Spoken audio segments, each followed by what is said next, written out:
Council Transportation Committee meeting for February 24th, 2025. Our first order of business is approval of the agenda. If there's no changes or additions, we can proceed.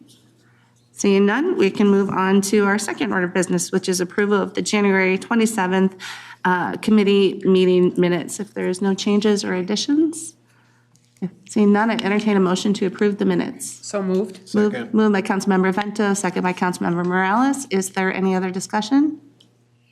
Seeing none, all those in favor say aye. Aye. Opposed, nay, and the minutes are adopted.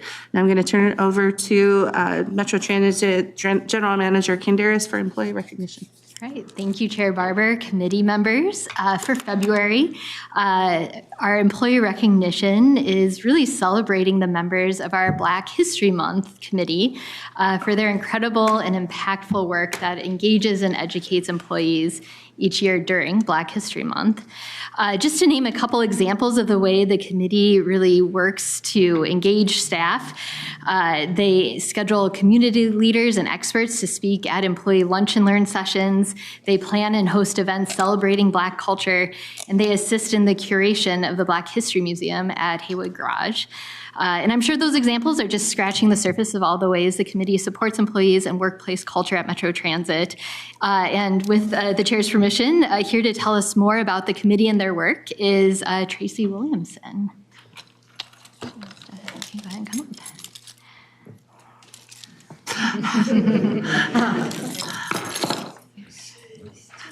Thank you, guys. Excuse my nerves. Thank you all. Thank you. Well, I'll just give you a little short history about Black History Committee. I'm sorry. Oh, I'm sorry. I apologize.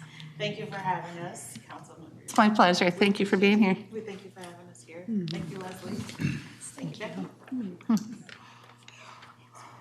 Anyway, so I'm supposed to face this way. You guys are. Use the mic too. Mics. Oh, yeah. You earned. We should have had practice rehearsal or something. You'll be great. Don't worry. In the middle. No problem. We're a little easy. history about the Black History Committee that started in the 80s. There was a small committee at the office towers. They had a lot of just group meetings for the first couple years. They disbanded. And then in the 1991, a couple employees got together and said, hey, let's have a potluck for the drivers. And they did that, and it just grew and grew and grew. And I joined in 1993, and we decided, hey, let's have a speaker. And our first speaker that came, her name was Robin Robinson. She was the first Black news anchor in Minnesota. And we just kept reaching out to the community to find people to come and speak to us about what they're doing with the community. But our theme, we came up with a theme, a reason and a purpose to actually hold a celebration. And it was, we come up with a theme. We try to match it with something that Metro Transit had something big going on in the year, and then we find somebody in the community that had something similar. And so some of our guest speakers have been Alan Page, Supreme Court Justice, Purple People Eater, Mahmoud El-Khadi, the superintendent of Minneapolis Public Schools, Devin George, three-time Laker NBA champion, just people in the community that we think are doing great things. I'll just tell you about us. This is my wonderful committee. Without them, they help give me the courage to speak in front of you guys. No, they do all the grunt work. I just give out directions. No, I'm just teasing. But we work really, really hard. We fundraise on our own. Every dollar that we earn through fundraising at the company goes back into this program. We put on celebrations. We do fundraisers. Last year was our first time doing lunch and learns. We brought 3 community members from the city, and we had such great response. Decided to do it again. And we did a museum last year, and it was amazing. A little hallway, we picked a little piece of space in the Haywood Garage, and it went over really well, so we did it again, upgraded, and this year our theme is Voice, Value, Vision. And so our speaker this year at our celebration is Malik Rucker from B3 Sports. I'll tell you a little bit, I wrote a little bit of piece. The Black History Committee, who we are employees that are compassionate about our history, past, present, and future. What we do I got new glasses, excuse me. I feel your pain. I have 2 sets, so. What we do, we meet to plan events for Black History Month, as well as plan fundraisers for the big council-wide celebration in February. We stay informed about what is happening at Metro Transit and the council. We are members of other groups and communities in and around the company. We stay aware of what's going on. So we keep connected to the people. Oh my God, these glasses are terrible. I'm so sorry. Every penny we generate from fundraising goes towards production, giveaways, guest speakers, nourishment of the mind, body, and soul at the Black History Celebration. Although we are not an official ERG, we consider ourselves to be the first and have been established for over 30 years. We also support all the other ERGs and the connectedness they offer.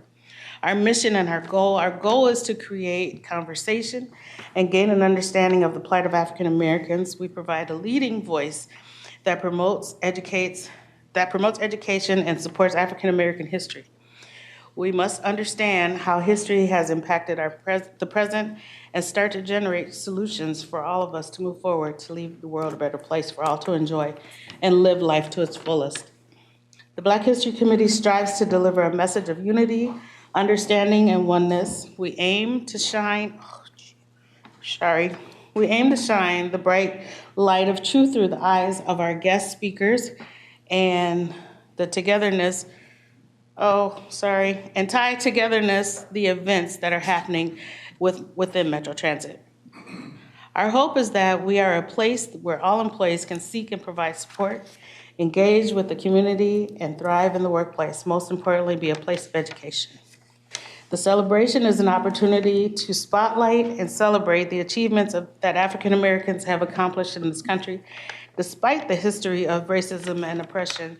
It is a chance to teach about our past lessons I cannot see. It is a chance to teach about our past lessons that we might not have known and to remind us of historical moments that we may have forgotten. It is a chance to gather with our coworkers where no one wears a title. It is a chance to build new relationships and gain insight and opportunities. It is a chance to connect Metro Transit to the community. It is a chance to be on one accord, and it is the basis on how we move forward. Thank you all. Thank you all. So thank you all for all you do, and I'm really glad that we can be here to support you. And we've got a handful of plaques over here to hand out. Yeah, let's. Yeah.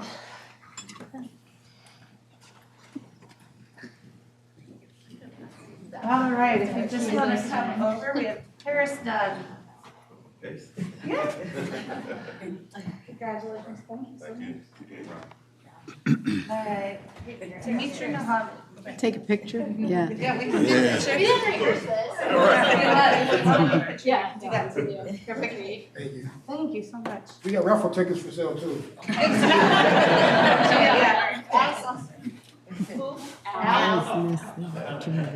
You're hiding in the back. Great if you don't like it. It's on the 28th. Oh, it's coming up. I'm gonna be. No worries. Yeah, it'll be wonderful. Ruby Daniels. Will there be a group picture here? Peter Jackson. Oh, they're taking a group picture. Devon. Group picture? Devon. Oh, yeah. All right. I was saying. Camille. Yeah, you.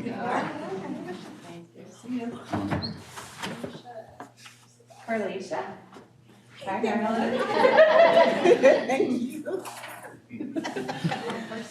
and Tracy.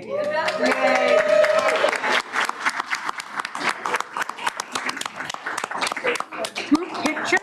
Are you gonna take a group picture? Yeah. Should we get a picture? Sure. Yeah. Great, great, Who's gonna great. take a picture? We gotta organize. Just stand up.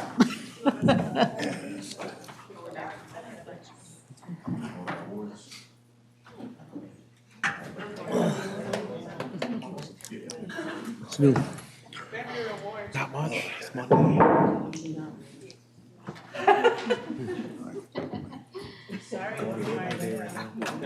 How do you want us? I think we're getting organized. Yeah. Hey, wait a minute. Cool. Will you share? Are we good? Yes, no? I was on Lake Street and doing it. I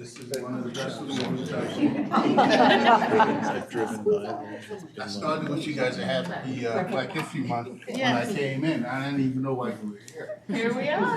So we might have to have him for lunch tomorrow. That's right. Oh, I'd love to come speak to you guys. Really? Yeah. Have a great time. And thank you for doing the work. Thank you. Well, also note, there was a bunch of our women.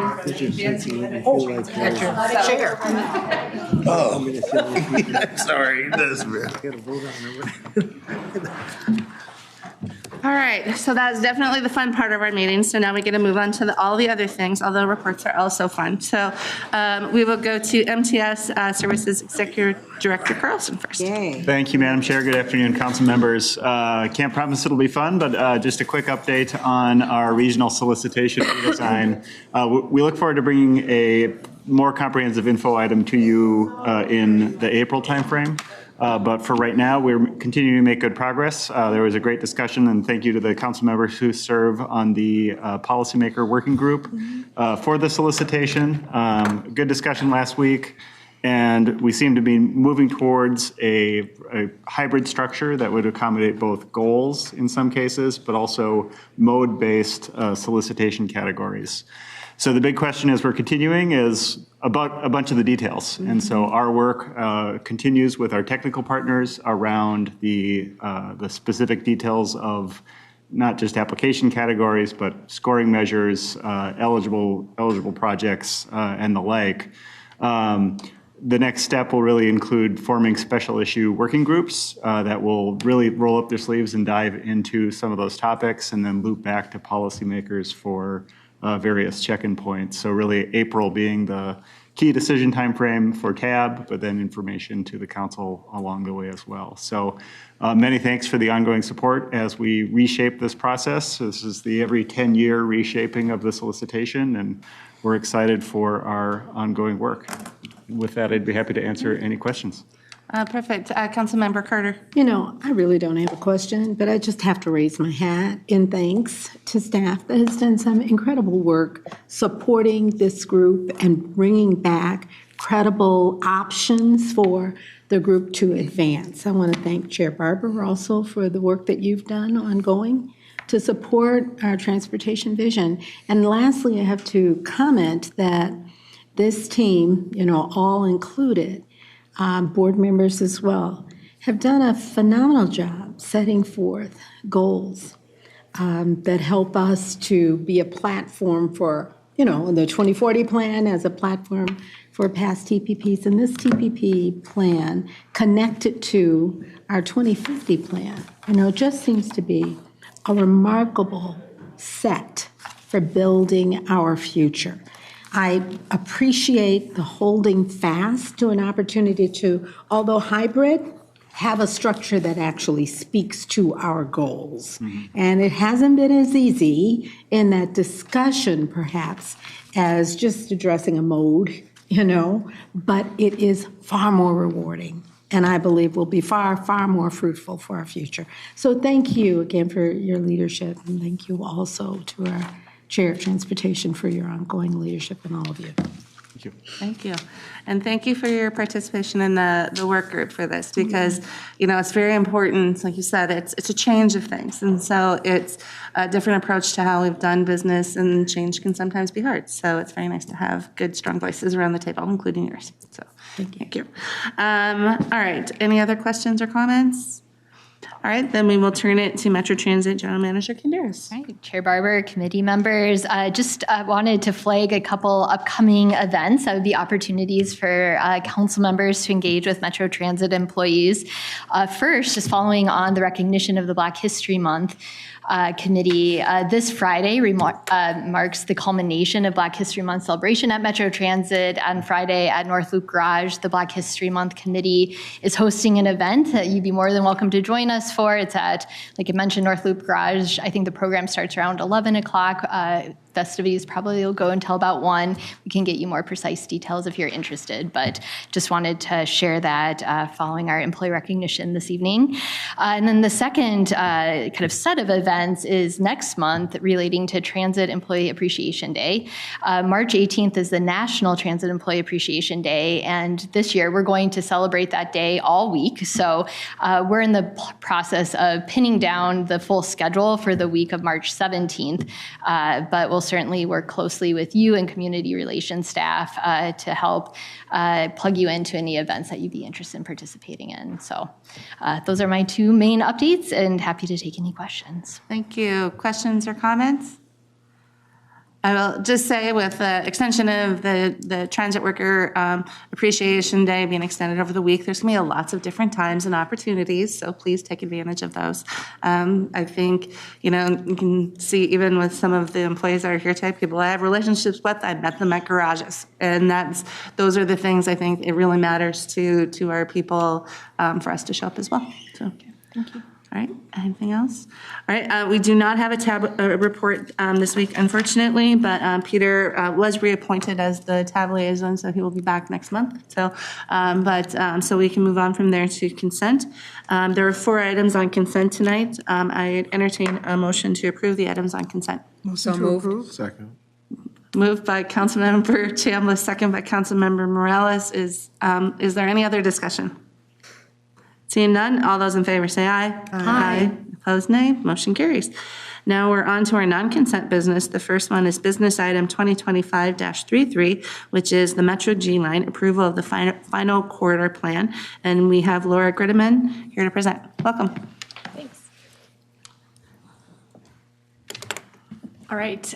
Good afternoon, Chair, council members. I'm Laura Grittiman, and I'm a planner on the Arterial BRT team, and I'm here today for the Metro G Line.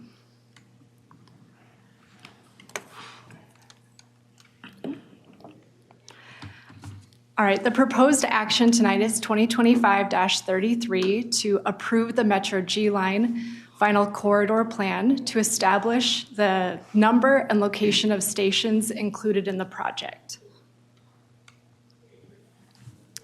This slide shows the planned project schedule for the G Line. We're currently at the approval for the action for the approval of the final corridor plan. This is the last major milestone in the planning phase of the project. The first major council action on the project occurred in March of 2021 with the adoption of the G Line alignment.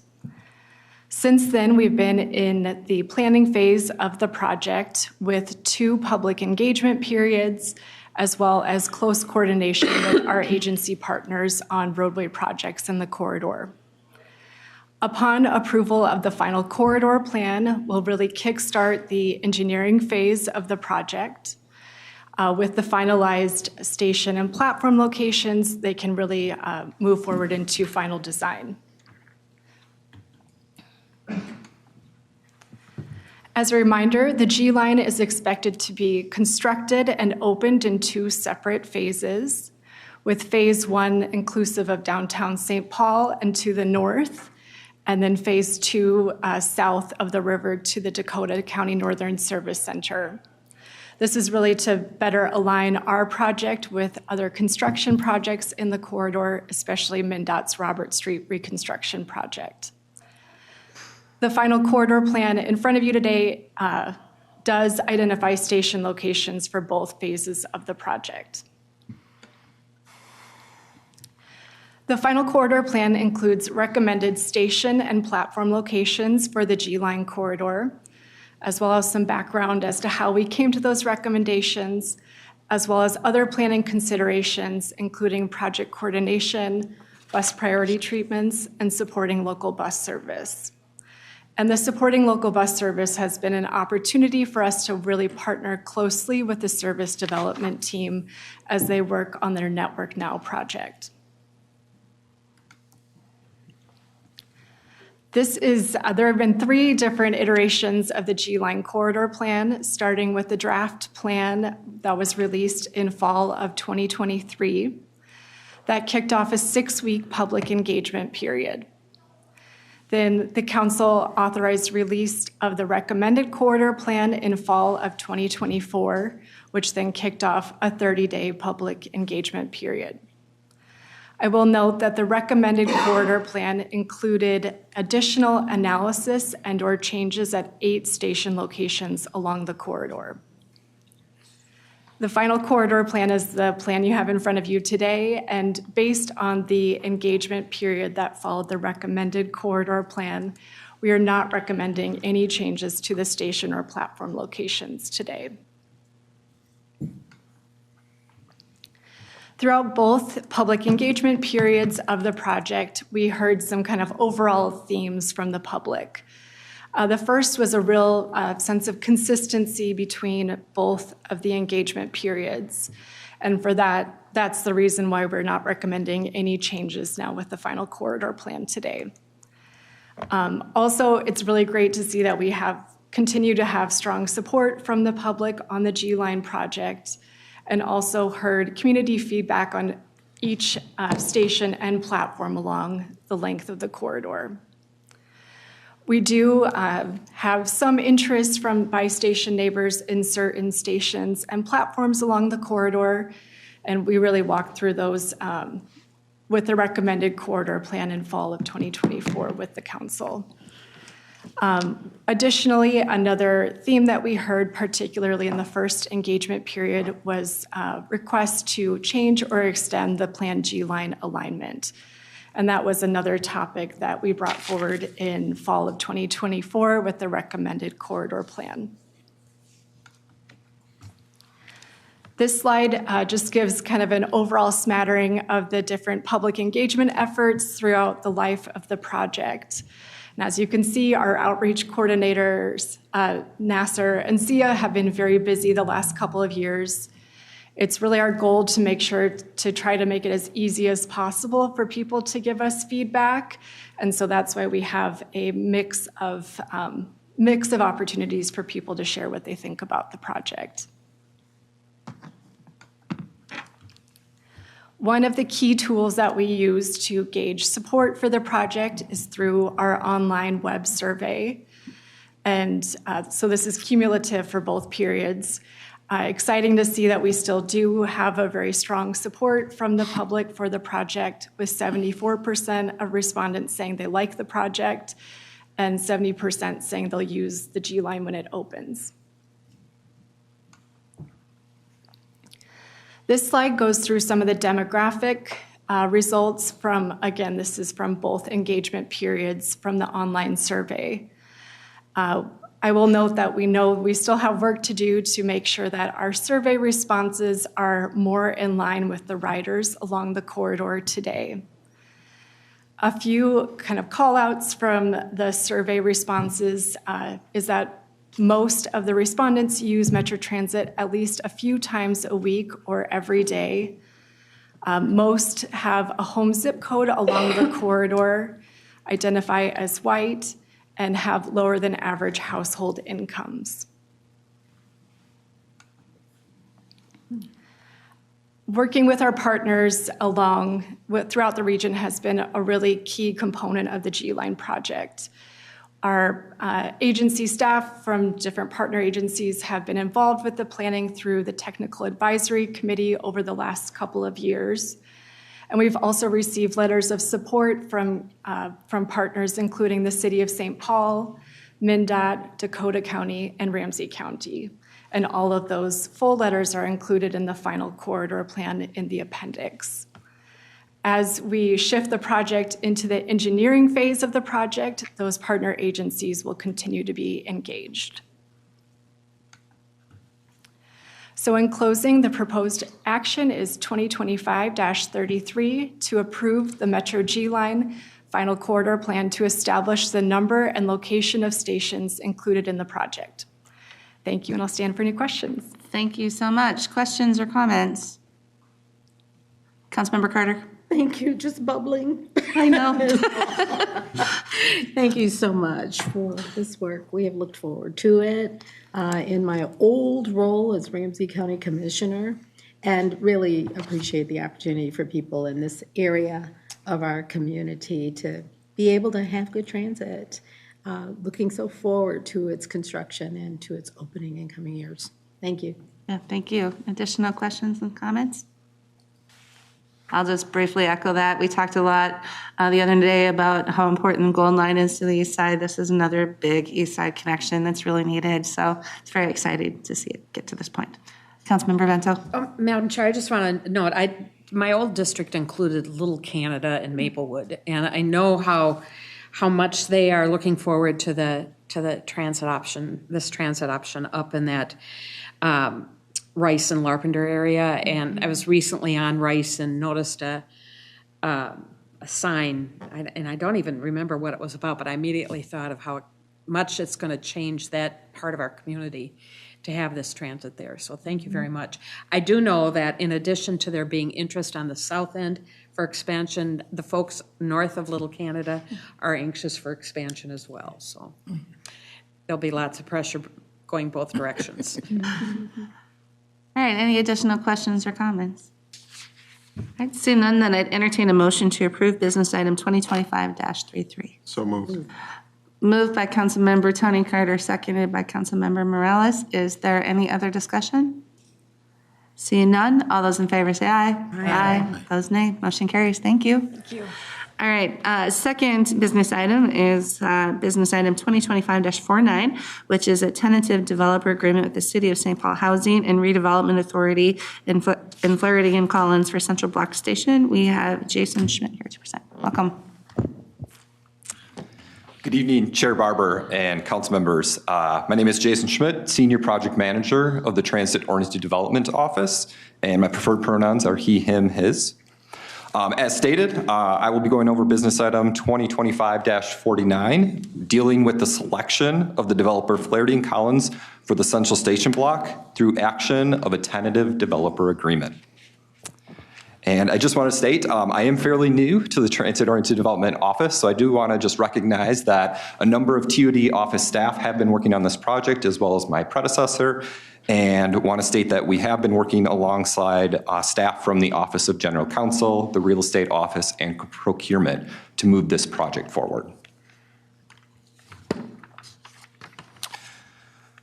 So just quickly, kind of an overview of the site. The Central Station Block site is 1.66 acres assemblage owned by both the Metropolitan Council as well as the City of St. Paul HRA in the heart of downtown St. Paul. The Metropolitan Green Line bisects the site with Central Station, and the site is a regional bus hub and directly adjacent to bike lanes as well as the future Gold Line station stop. For context, the exhibit on the right, the council owns the land shown in blue. The Green Line extension is shown in green, and the parcel that the City of St. Paul HRA up in the upper right-hand corner is shown in light brown. The St. Paul Athletic Club, built in 1918, is the only other development currently on this site. So this slide is showing kind of the history of how we have gotten to this point. I really want to focus on the last step in 2023. That was the execution of a joint powers agreement with the City of St. Paul, the City of St. Paul HRA, as well as the Metropolitan Council. And that really set the framework of moving this project forward in putting out the RFP seeking development for this site. Specifically, that JPA outlines that the City of St. Paul will be taking the lead on any development-related agreements with the assistance of council staff. And I do want to just recognize that we do have one colleague from the City of St. Paul HRA staff in attendance today.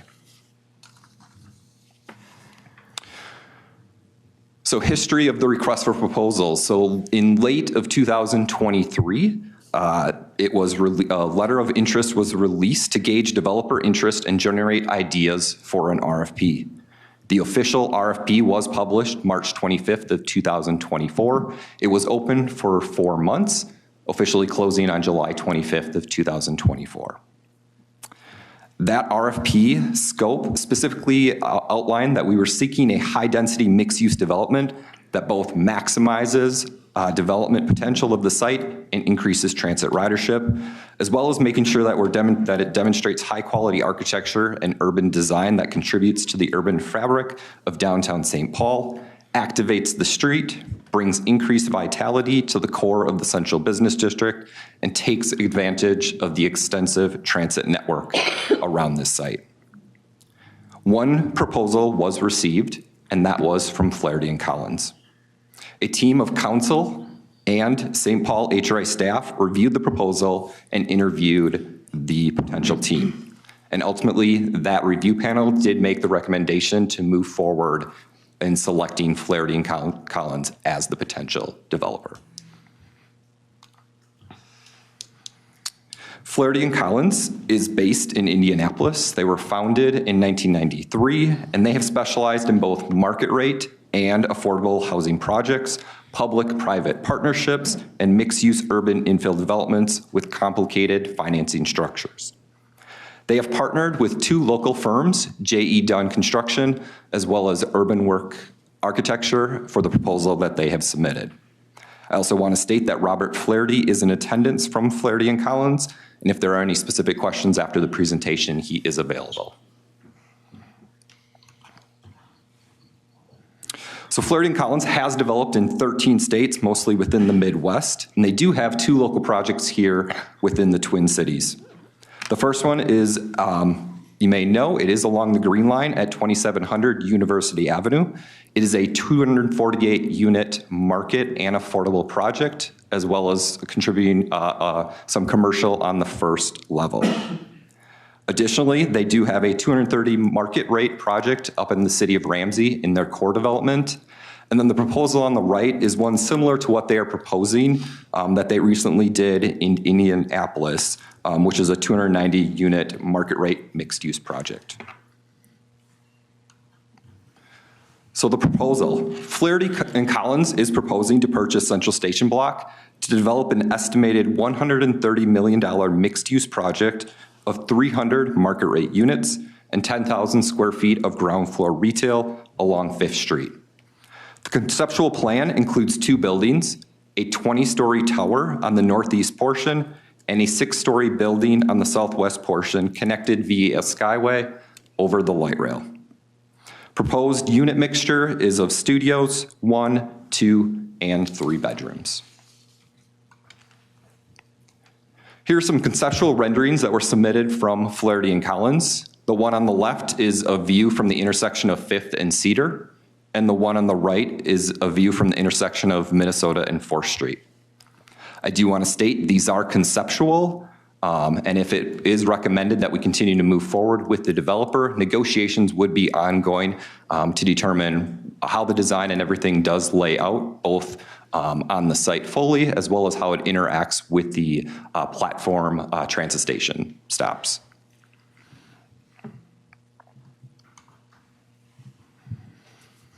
I also want to state, once again, tonight is just the consideration of selecting a tentative developer. And if selected, the next steps is where the hard work starts to become in the coming months of finalizing that design and securing various sources to finance a project of this scale. The current market is challenging for development, all development. However, now is the time that developers use to prepare projects to be shovel ready for when the market adjusts and financing can be secured.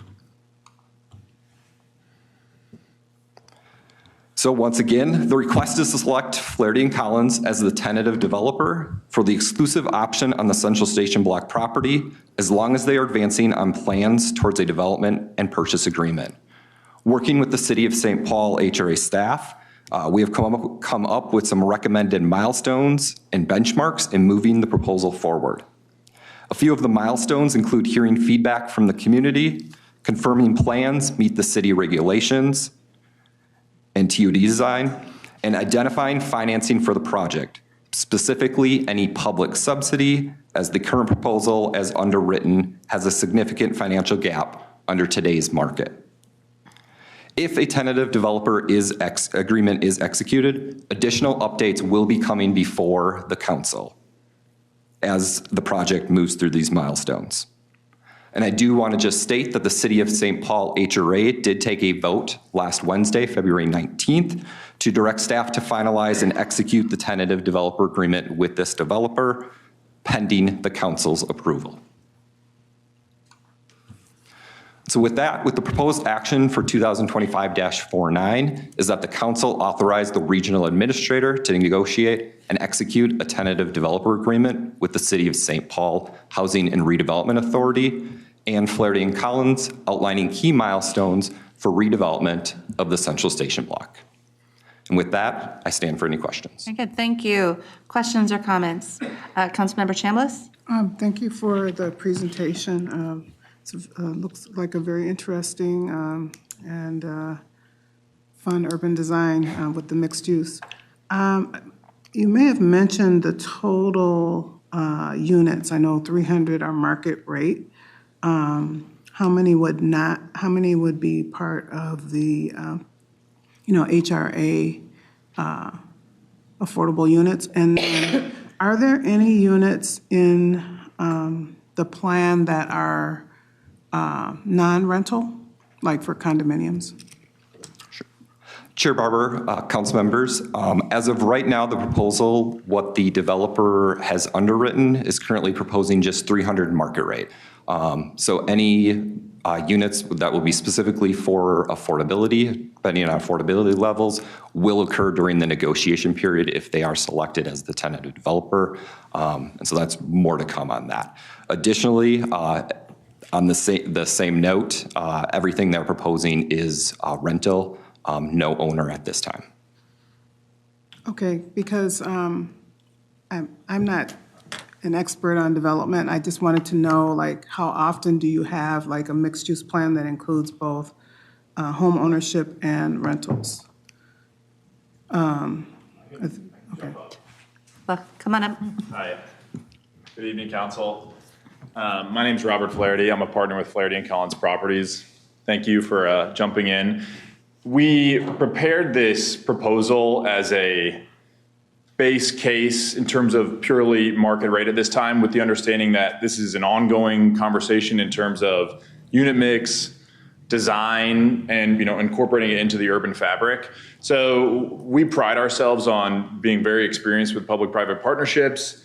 And it's always a collaboration in any city that we've gone into. And so the final unit mix is not where we began at. We know that it'll be a conversation. In terms of for sale versus rental, as a company, we've had experience with for sale product, and we're not ruling it out in the future. But really, especially post Great Recession, we've become strictly focused on rental housing, mainly for its ability to receive financing, bank debt and whatnot has been, that's what's enabled all of our projects and any project we'd be focusing on. And in this case, it would be our focus to do purely rental. With that being said, though, when we do go in these public-private scenarios, we also pride ourselves on, we are a long-term holder. So we want to see ourselves as a partner in the community long-term. We'll manage the property for, hopefully decades to come too. And that's what we've done in other markets.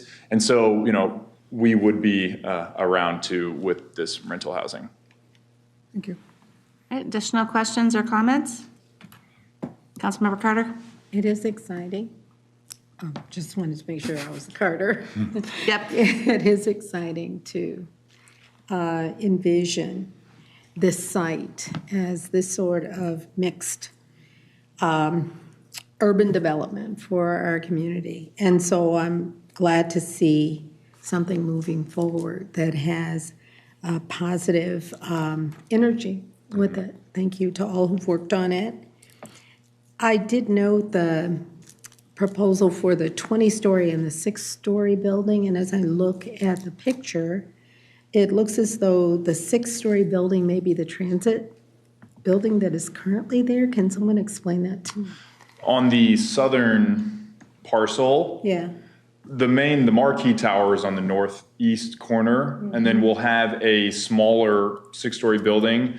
Mainly, it enables kind of access, ground floor access with some housing units too. So it'll be a ground up new structure It down is a there. new structure. Yes, all new structure there. But it is mainly focused on the transit access. There'll be some other things. No, it would still, happening. transit access, but it would still be housing as well Okay. too. Yes. Okay.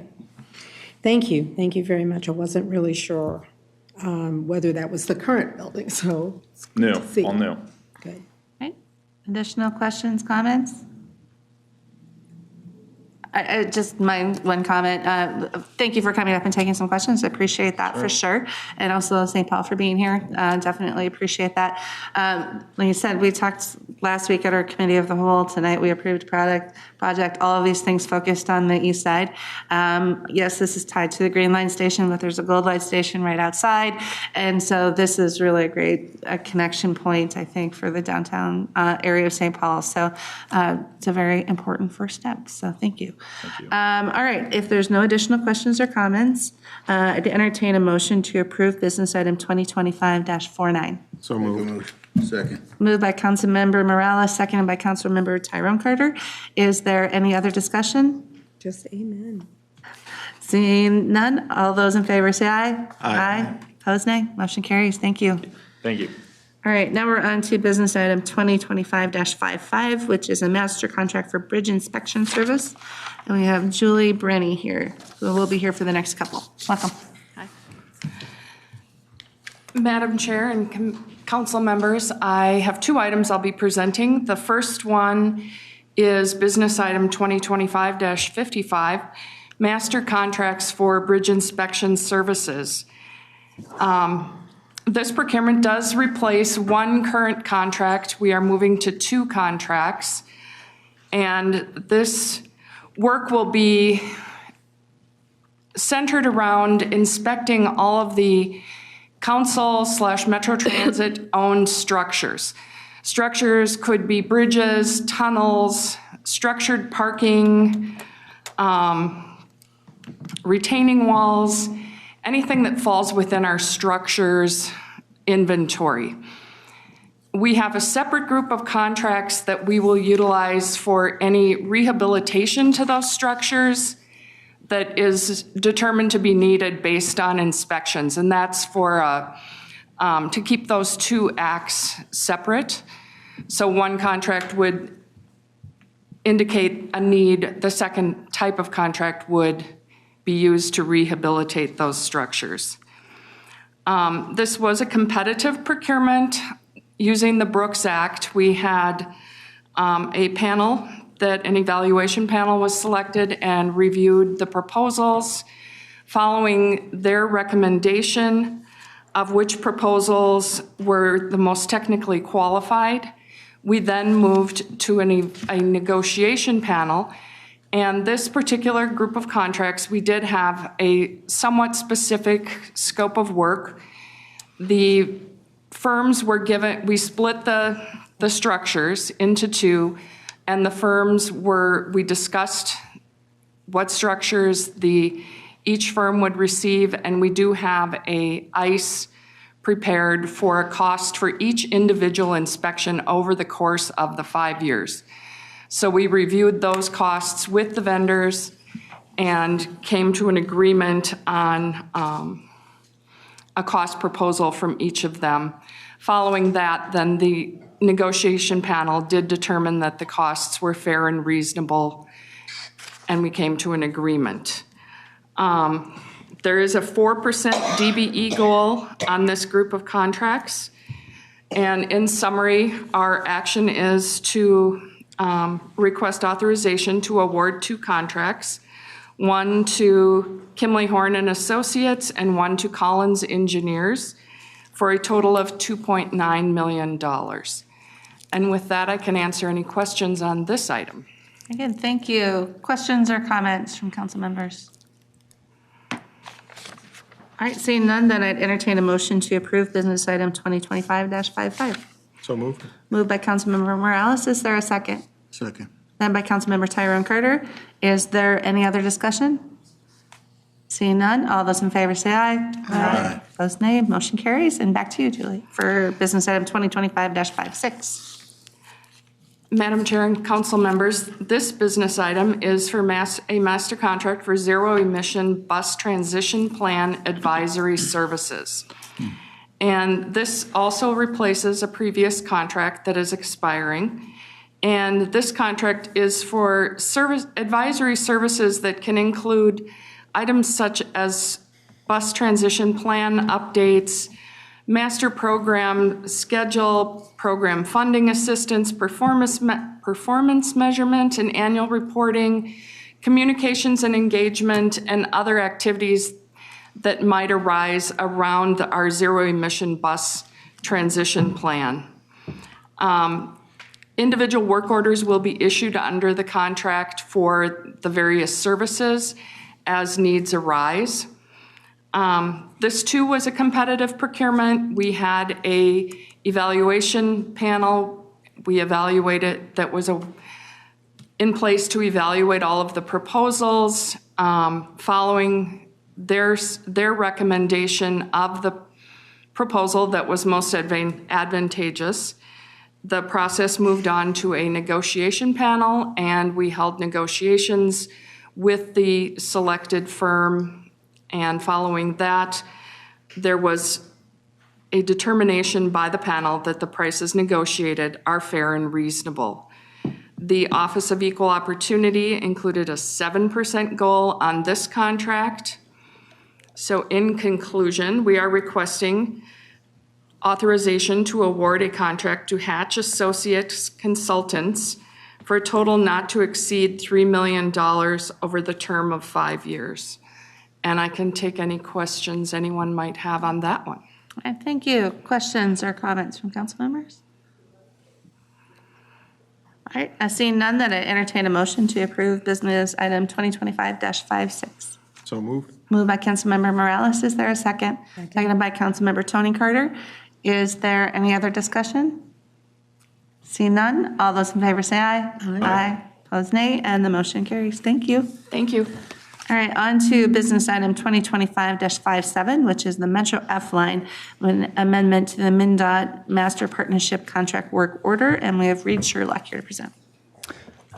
Good afternoon, Chair Barber, members. My name is Reed Sherlock, and I am the agreements lead for the Arterial BRT Department with Metro Transit. And I'm presenting business item 2025-57, which is related to the Metro F line project, and is specifically for authorization of Amendment 1 to Work Order Number 12 under the Council's Master Partnership Contract with the Minnesota Department of Transportation. The Metro F line is a planned arterial BRT line that will operate on a 13-mile corridor running between downtown Minneapolis and the Northtown Transit Center. This corridor is currently served by bus route 10, which is one of our busiest in the system. The northern half of the F line will operate on Trunk Highway 47, which is also known as University Avenue, and the southern half of the line will operate on Trunk Highway 65, which is also known as Central Avenue.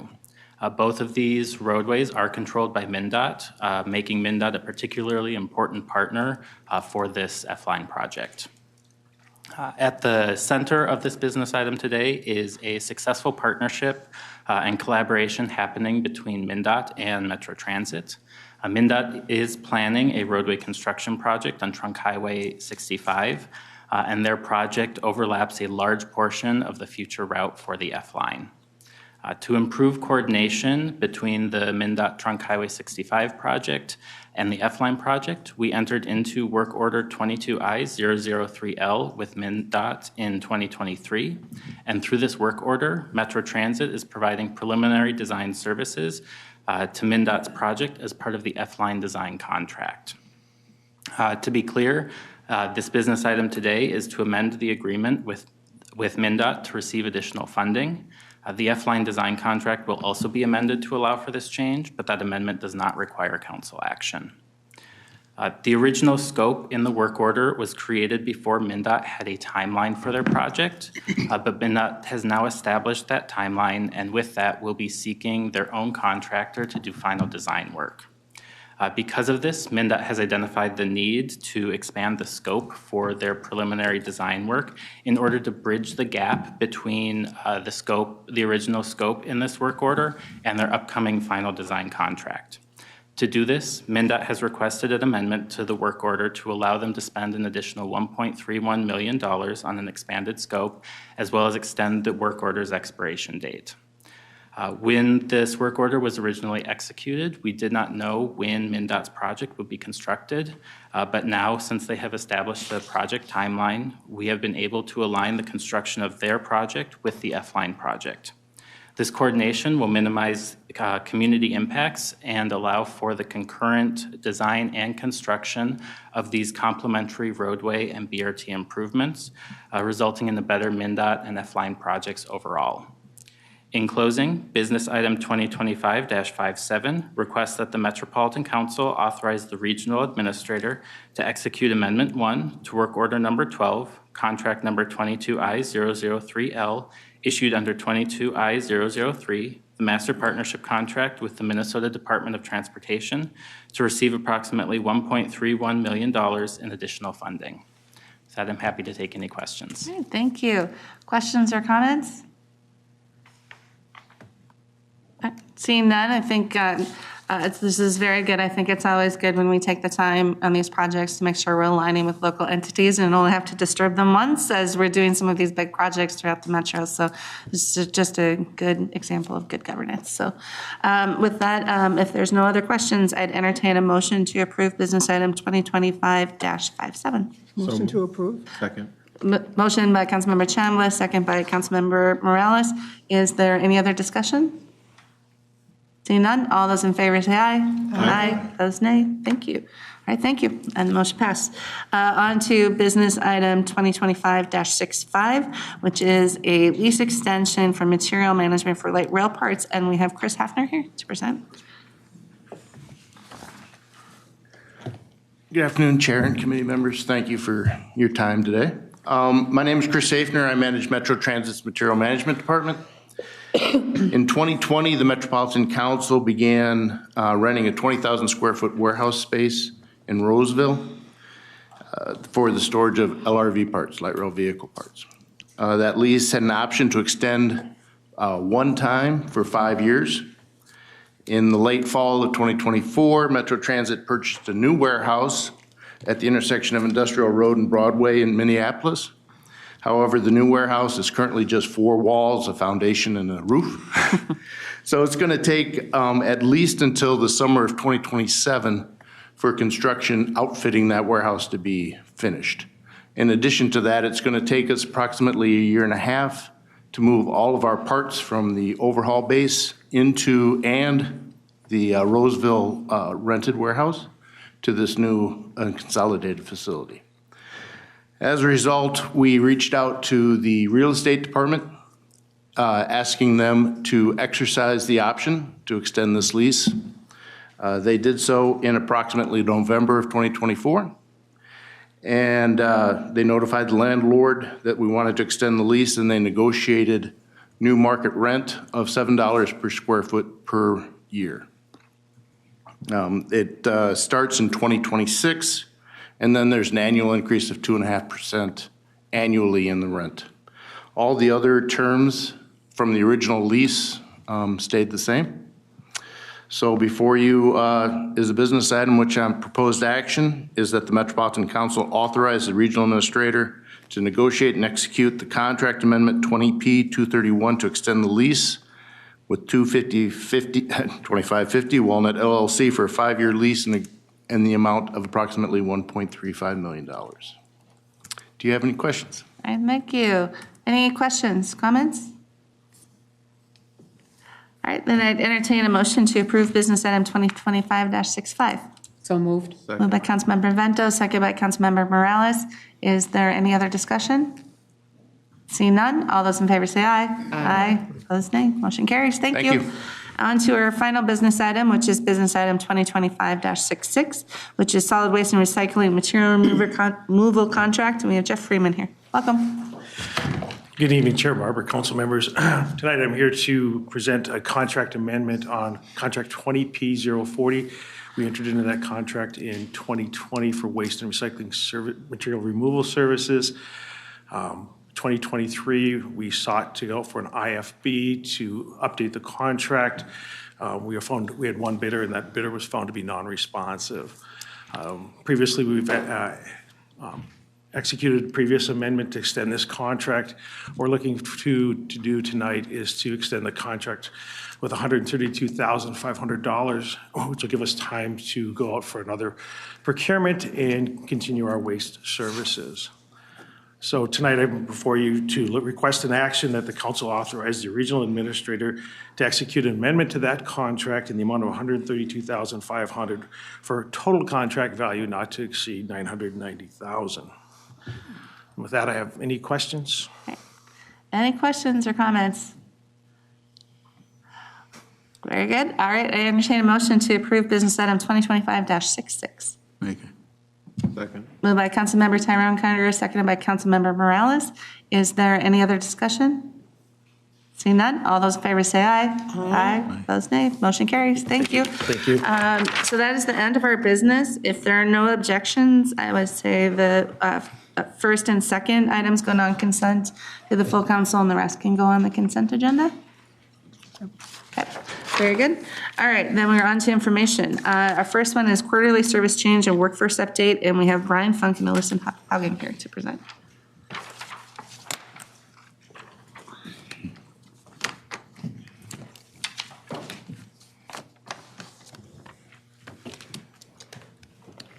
Good afternoon, Madam Chair and council members. My name is Brian Funk. The slides are set up for Adam Harrington. Adam had a unfortunate series of events over the weekend. He kind of banged up his elbow and is out of commission for a little bit. And so I'll be pinch hitting here this afternoon with my colleague, Alyssa Haugen.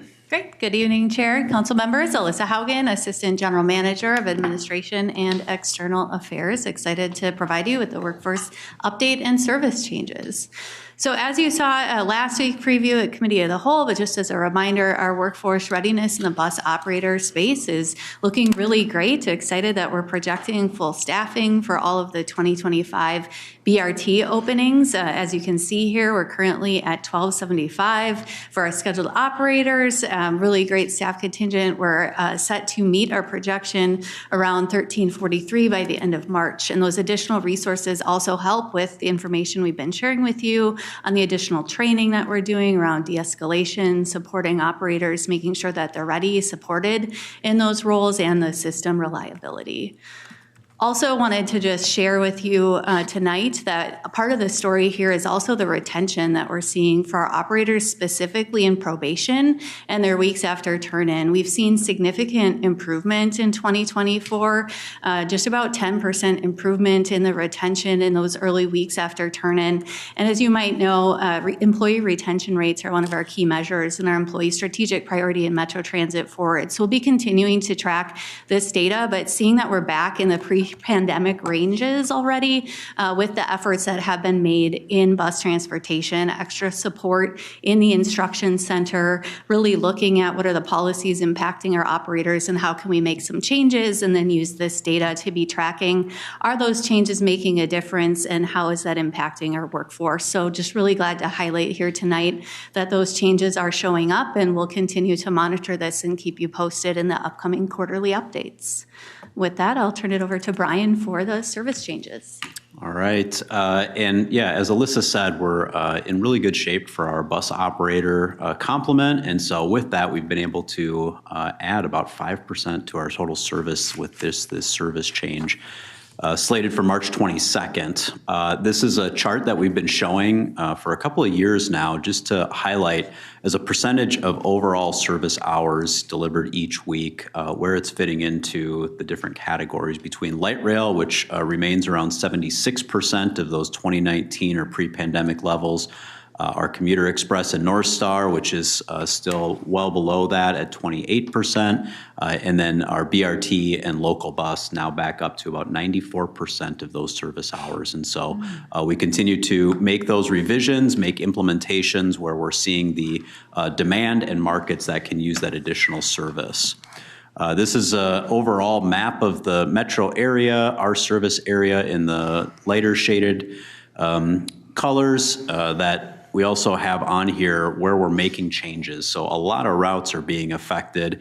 You can see the ones that are sort of in the goldish color are actually construction impacts. And so with road construction, we like to add service that allows for our operators to get trips started on time, make sure that we're as reliable as possible, knowing that there can be a lot of uneven conditions that are out in the system. And then in blue, we're making service improvements, including on the Metro Gold Line. And we have one route that will no longer be operating. That's the 351 from the Park and Ride in Woodbury into downtown St. Paul because of the Metro Gold Line service.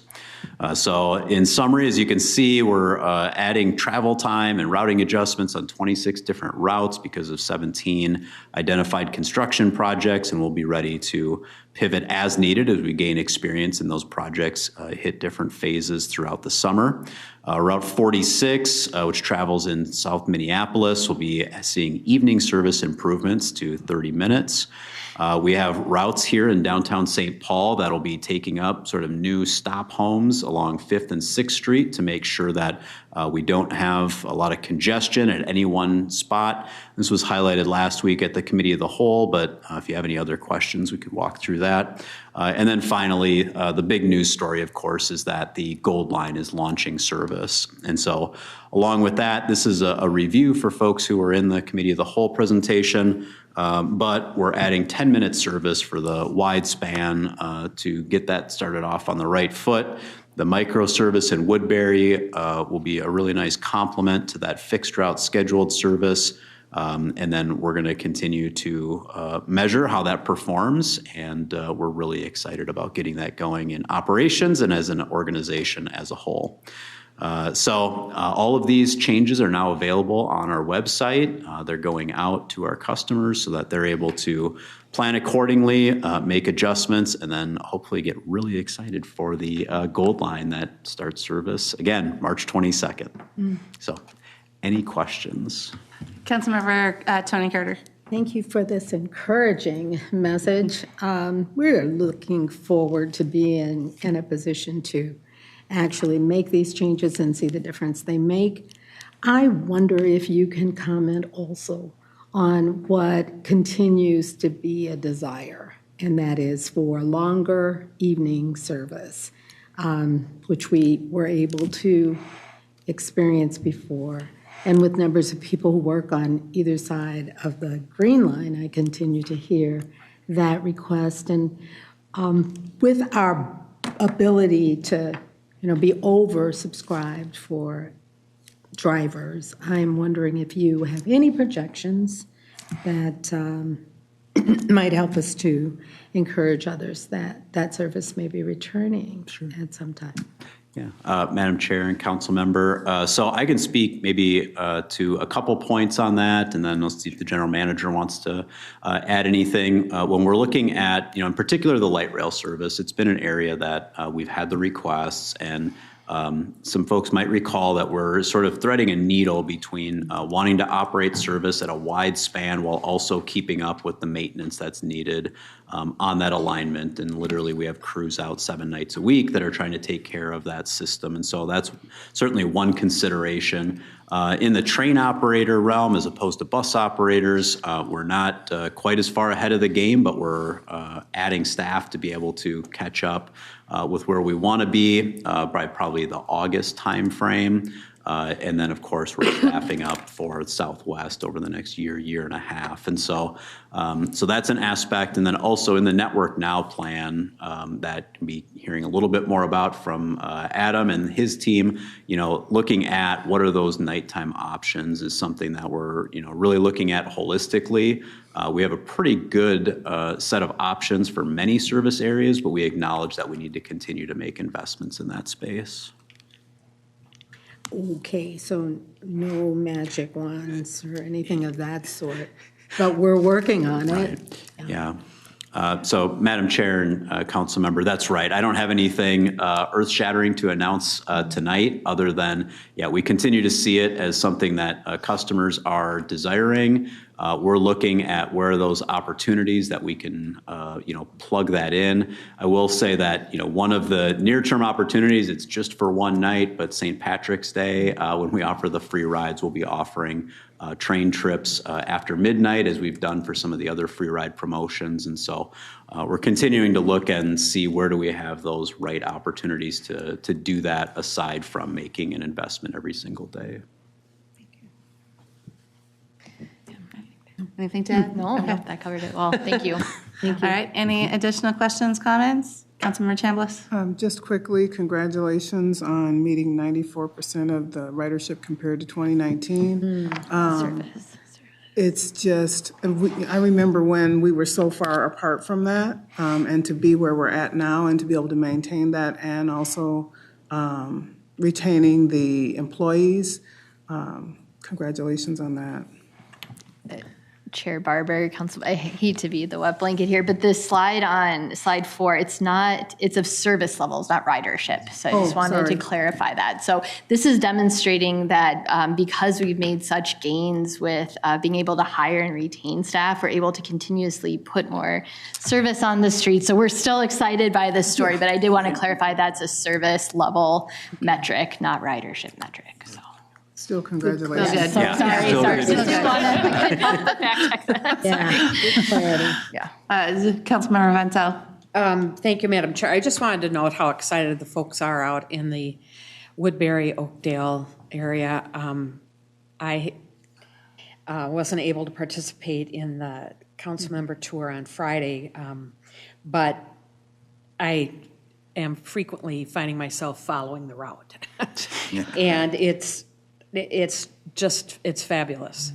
It's fabulous. It's great for the community. And at the State of the Region event, the mayor of Woodbury shared with me, and I made sure she shared this with Chair Zelli, that she had taken, I'm going to mess it up, the Metro Micro, she had taken a Metro Micro ride, and what a great experience that was. So the combination of those two, I think, is just providing a transit energizer in the East Metro area that is much needed and desperately needed and much appreciated. So thank you. Very good. Additional questions, comments? I'll just add, like, you're hearing a lot more buzz. It's kind of fun to have these presentations where we're seeing everything come back, seeing, the number of operators, but also having some of these new services coming on with the 3 lines opening over the next year. But knowing that we're able to maintain our service with the right level of operators to be able to be out there with the number of service hours we have now, knowing that we're going to be able to grow, because I think these are all things we've been talking about for a lot of years, and I think in the next few months we're going to see a lot of it kind of come together. So thank you to all of you and to your teams. All right, any additional? All right, thank you guys. And then, so we have got one final information item, which is the Transportation Committee work plan. I'm going to turn it over to Leslie and Charles. I don't know which one of you is kicking it up. Sure. Chair Barber, really talk about this I can part. kick it out. So this is our annual process of first bringing to you a draft work plan for your consideration. This is our attempt to give you a sense of what we anticipate bringing forward to this committee, primarily in information items this year, but it very much is at the draft stage. And so would encourage any feedback, any questions on it. I don't know that we need to walk through it quarter by quarter, but I'll hand it to Director Carlson too, if you'd like to say a few words. Thank you, Madam Chair, and thank you, Leslie. Yeah, I think just in terms of topics that you don't see on this list that you might want to see, feel free to send a note to me and Leslie to mark that and take a look through it. Usually we bring this as an information item and then we bring it back. We adopt it at the committee. It doesn't go to the full council for adoption. This year, noting that we have transition of assignments by council members in progress and maybe have new members joining us. I think we'll also need to think through with the chair and certainly welcome your input on whether to just bring back a final item to adopt or to provide more space and time for perhaps new committee members to weigh in or further discussion. So we haven't talked about that quite yet either, but did want to mention that because we don't have everybody who will be here for 2025 here yet. And I think, especially as we're looking at the first quarter one, if we don't adopt it, if there's things that you want to hear from, reach out to any of us and we'll start getting things built into agendas. So, all right, any questions, comments on that?